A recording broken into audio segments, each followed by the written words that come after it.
What's up guys, Rob Solo here to talk about the new G3 trigger from LBE Unlimited. So the G3 trigger from LBE Unlimited is a direct replacement for any AKM fire control group. On the back they have the installation instructions printed and we're going to go over that shortly. So the firearm we're going to be using today is a Kalashnikov USA KP9. This is the Vityaz clone in 9mm.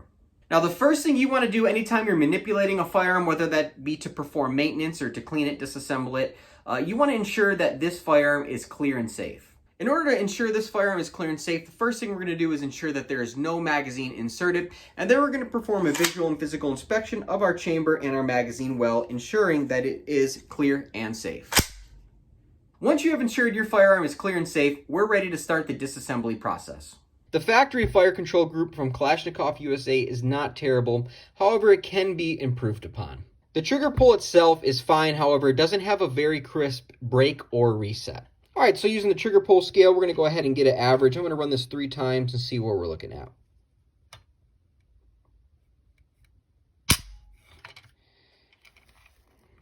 Alright, that's a 6. About a 5, little over 5.5.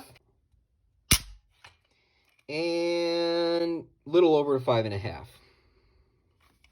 So you'll notice when using that trigger pull gauge, this trigger has a pretty distinct shelf that it wants to stop on before that trigger releases. And that's not something that you typically see with a lot of AK triggers such as the Tapco G2 and similar. Alright, so let's go ahead and start the disassembly process. First thing, we're going to go ahead and pop that top cover up. This is a hinge top cover, so that will stay attached. Next up, go ahead, remove your recoil spring. Bolt and carrier. And now the safety lever. To remove the safety lever, we're going to have to go ahead and let this trigger go forward. However, I'm going to make sure I catch it, and I don't want that to slam forward. Now we're just going to go ahead, lift straight up on the safety lever and pull out. You're going to want to go ahead and align this little notch up with the lever in order to remove it. All right, next we're going to go ahead and use some needle nose pliers to bring up this hammer spring, and we're going to wrap it around the front side of the hammer itself, just like so. And once we get that out of the way, here's a helpful tip. I like to use one of these small safety ties to go ahead and secure this spring. You'll thank me later.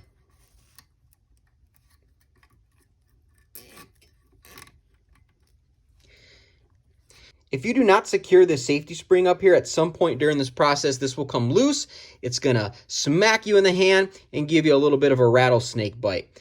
If you've done this before in the past, if you've been dealing with AKs for any amount of time and nobody has given you that little tip, you're going to learn the hard way just like I did. All right, next we're going to remove the fire control group retaining plate. Some AKs will come with what's called a shepherd's hook installed, which is a very crude wire used to maintain the fire control group pins. And these shepherd hooks are not very good. They're not very reliable. They can become damaged and they're very difficult to reinstall. So I would recommend getting yourself a retaining plate. These ones are also available on the JMac Customs website. And this is going to make your life easier and hold those parts into place.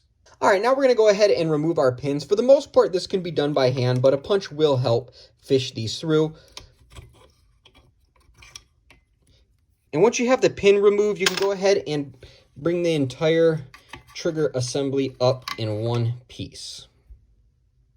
Next up is the hammer pin. Go ahead, remove that, set that aside, and you're going to probably, there you go, the hammer came out pretty easily there. Now that you have the fire control group removed from the inside of the receiver, now would be a great time to clean out any dirt, dust, or debris that might have been accumulating in there. And for the installation process. All right, so I have the hammer here from the G3 fire control group, and the first thing we're going to need to do is put our spring from the original hammer onto this one. So like I said before, there's going to be a lot of spring tension on here once it's released. So before I do that, I'm going to go ahead and place it down on here and cover it up with some sort of rag to kind of help deaden that. So I'm going to go ahead and remove my zip tie and let that spring tension, there you go, release slowly. When you transfer the spring from the original hammer to the LBE hammer, just go ahead and make sure it matches in the same way. So this portion here needs to go around this back contoured portion of the hammer itself.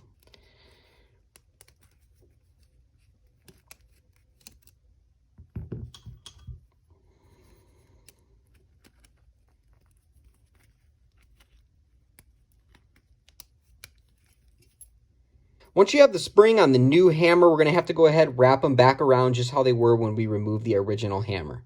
You're going to want to be very careful with this because, again, these can come back at you, snap you in the hand, and give you a little rattlesnake bite.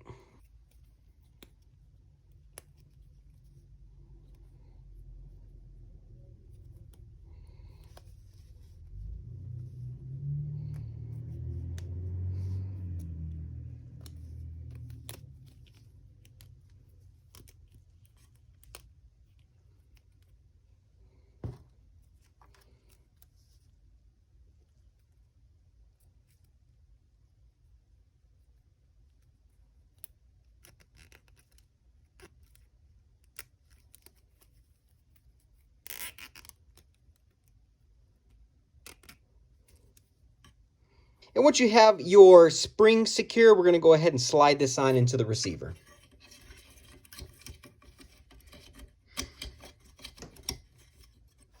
And once it's in place, we can go ahead and reinsert our trigger pin.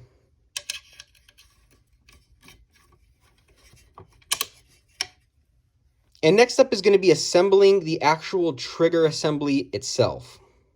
So from this package, you're going to go ahead and remove this sleeve as well as the disconnector itself. Now, in order to complete this trigger assembly, we're going to need the disconnector spring out of the original trigger. To remove this, I'm just going to go ahead and remove the original sleeve, and that's going to allow me to remove the disconnector and the spring itself. The Kalashnikov USA Fire Control Group has this additional piece they installed in order to reduce trigger slap. Due to the design of most replacement triggers, they're going to be reducing that trigger slap without the addition of that piece. All right, now to assemble this, we're just going to go ahead and insert that disconnector spring, put it in place onto that notch, line up the hole, and insert the sleeve. The sleeve just makes the whole installation process much more simple.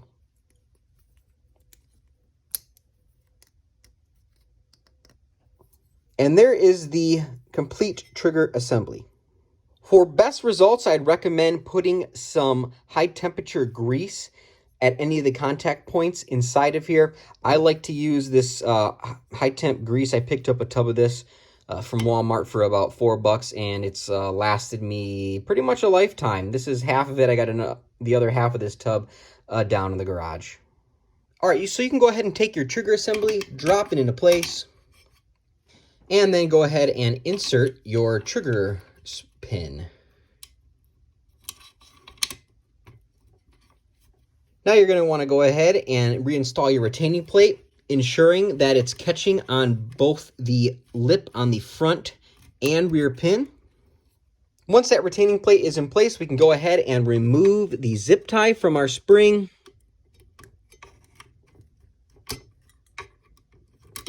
And then go ahead and put your trigger spring back into place.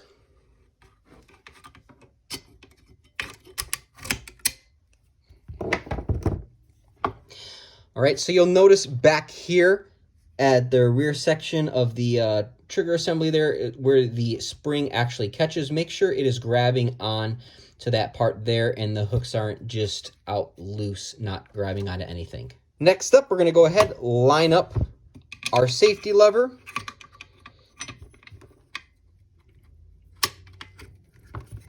Put that down into what would be fire. You may have to manipulate your trigger so that it'll make its way past the disconnector. Now I'm going to go ahead and bring back the hammer, set that into place, which will allow us to install our bolt and carrier, or in the case of this KP9, which is direct blowback. You may have to press down on the face of the hammer just to get it past that point and install your spring.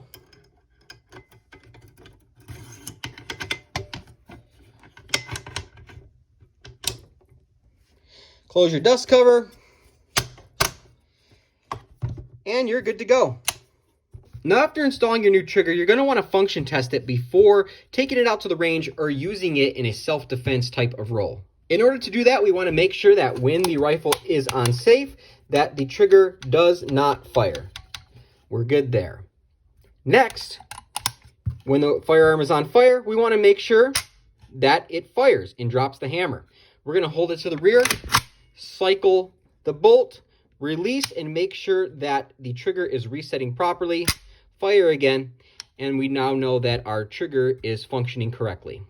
Now I'm going to go ahead and check this LBE G3 using the trigger pull scale and see where we're at. Now, this is a brand new trigger, and triggers tend to break in after some rounds have been fired through them, so this might not be true to what you could expect from it, but this will give us a good starting point.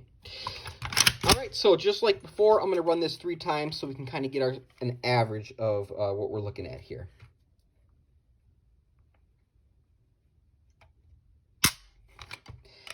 All right, that is, all right, right at about a 4.5.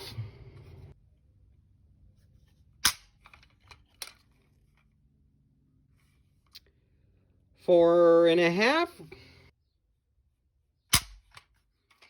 And a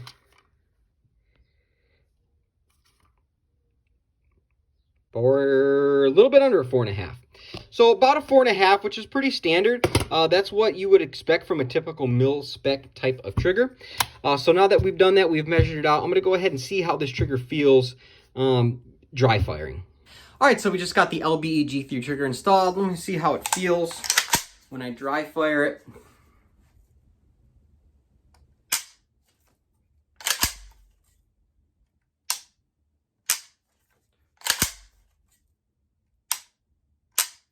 Feels pretty good. I can tell there's a little bit of grit just because it's a brand new trigger, and I'm sure that's going to smooth out. But I'm happy with the break. I'm happy with the reset. Very Tapco G3, G2-esque. Predictable, reliable. Yeah, so feels pretty good. Now, time to take it out to the range and see how it does there.